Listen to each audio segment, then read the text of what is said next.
The Nectar of Devotion by His Divine Grace, A.C. Bhaktivedanta Swami, Prabhupāda. Chapter 6.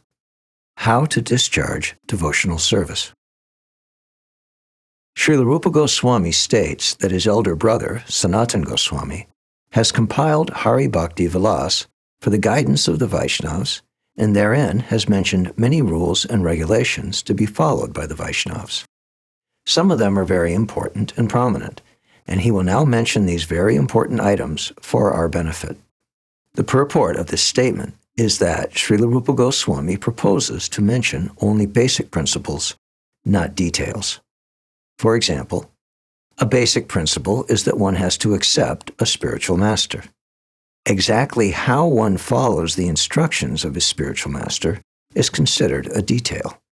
For example, if one is following the instruction of his spiritual master, and that instruction is different from the instructions of another spiritual master, this is called detailed information. But the basic principle of acceptance of a spiritual master is good everywhere, although the details may be different. Srila Rupa Goswami does not wish to enter into details here, but wants to place before us only the principles. He mentions the basic principles as follows. 1. Accepting the shelter of the lotus feet of a bona fide spiritual master. 2. Becoming initiated by the spiritual master and learning how to discharge devotional service from him. 3. Obeying the orders of the spiritual master with faith and devotion. 4. Following in the footsteps of great acharyas or teachers under the direction of the spiritual master. 5. Inquiring from the spiritual master how to advance in Krishna consciousness. 6. Being prepared to give up anything material for the satisfaction of the Supreme Personality of Godhead, Sri Krishna. This means that when we are engaged in the devotional service of Krishna, we must be prepared to give up something which we may not like to give up, and also we have to accept something which we may not like to accept. 7. Residing in a sacred place of pilgrimage like Dwarka or Vrindavan. 8. Dealing with the material world only as far as necessary. 9. Observing the fasting day on Ekadasi. And 10. Worshipping sacred trees like the banyan tree. These 10 items are preliminary necessities for beginning the discharge of devotional service and regulative principles. In the beginning, if a neophyte devotee observes the above-mentioned 10 principles, surely he will quickly make a good advancement in Krishna consciousness. The next set of instructions is listed as follows. 1. One should rigidly give up the company of non-devotees.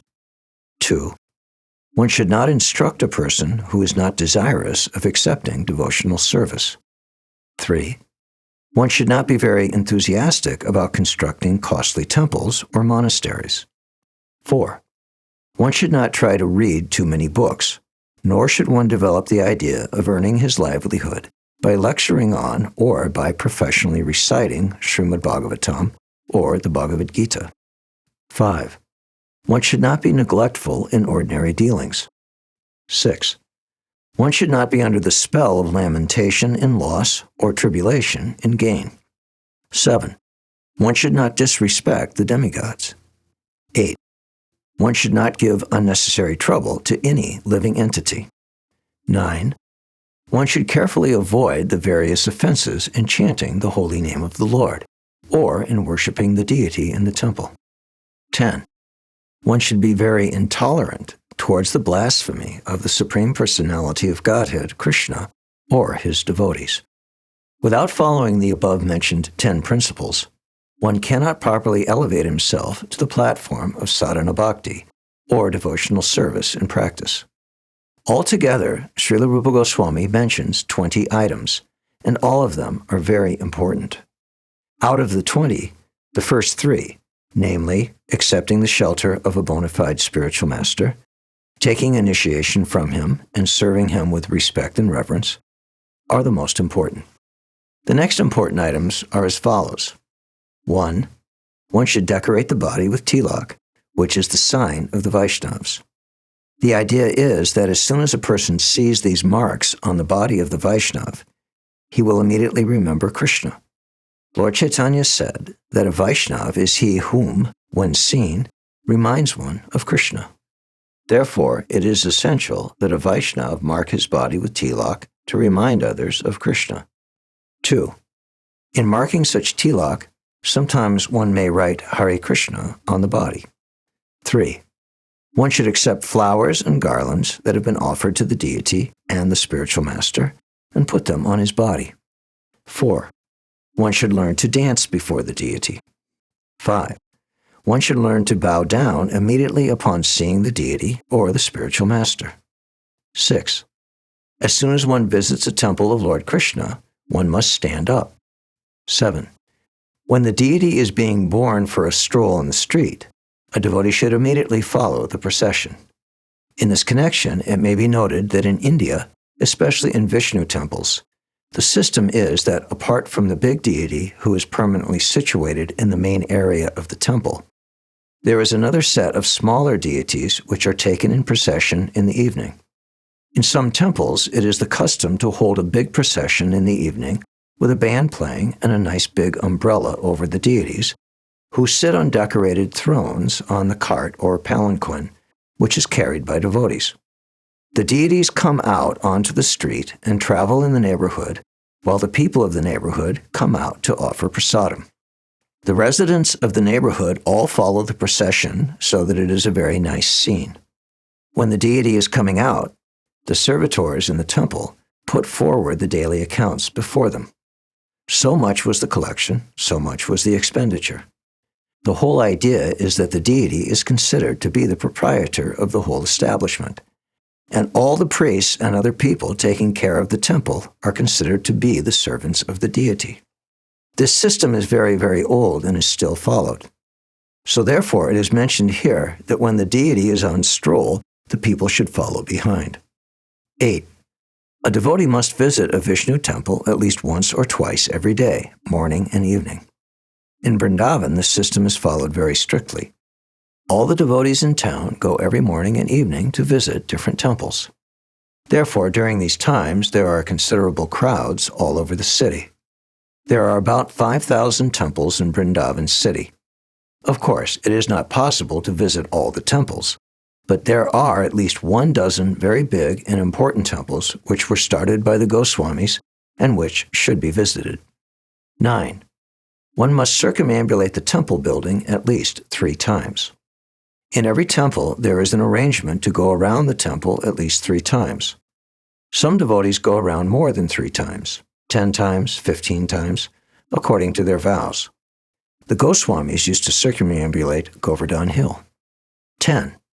One should circumambulate the whole Vrindavan area. 11. One must worship the deity in the temple according to the regulative principles, offering artik and prasadam, decorating the deity, etc. These things must be observed regularly. 12. Rendering personal service to the deities. 13. Singing. 14. Saṅkīrtana. 15. Chanting. 16. Offering prayers. 17. Reciting notable prayers. 18. Tasting mahaprasadam, food from the very plate offered before the deities. 19. Drinking charanamrita, water from the bathing of the deities, which is offered to guests. 20. One must smell the incense and flowers offered to the deity. 21. One must touch the lotus feet of the deity. 22. One must see the deity with great devotion. 23. One must offer artik at different times. 24. One must hear about the Lord and his pastimes from Śrīmad-Bhāgavatam, the Bhagavad-gita, and similar books. 25. One must pray to the deity for his mercy. 26. One should remember the deity. 27. One should meditate upon the deity. 28. One should render some voluntary service. 29. One should think of the Lord as his friend. 30. One should offer everything to the Lord. 31. One should offer a favorite article as food or a garment. 32. One should take all kinds of risks for Krishna's benefit. 33. In every condition, be a surrendered soul. 34. Pour water on the tulsi tree. 35. Regularly hear Śrīmad-Bhāgavatam and similar literature. 36. Live in a sacred place like Mathurā, Vrindavan, or Dwarka. 37. Offer service to Vaishnavas, devotees. 38. Arrange your devotional service according to your means. 39. In the month of Kartik, October and November, make arrangements for special services. 40. During Janmashtami, the time of Krishna's appearance in this world, observe a special service. 41. Do whatever is done with great care and devotion for the deity. 42. Relish the pleasure of Bhagavatam reading amongst devotees and not amongst outsiders. 43. Associate with devotees who are considered more advanced. 44.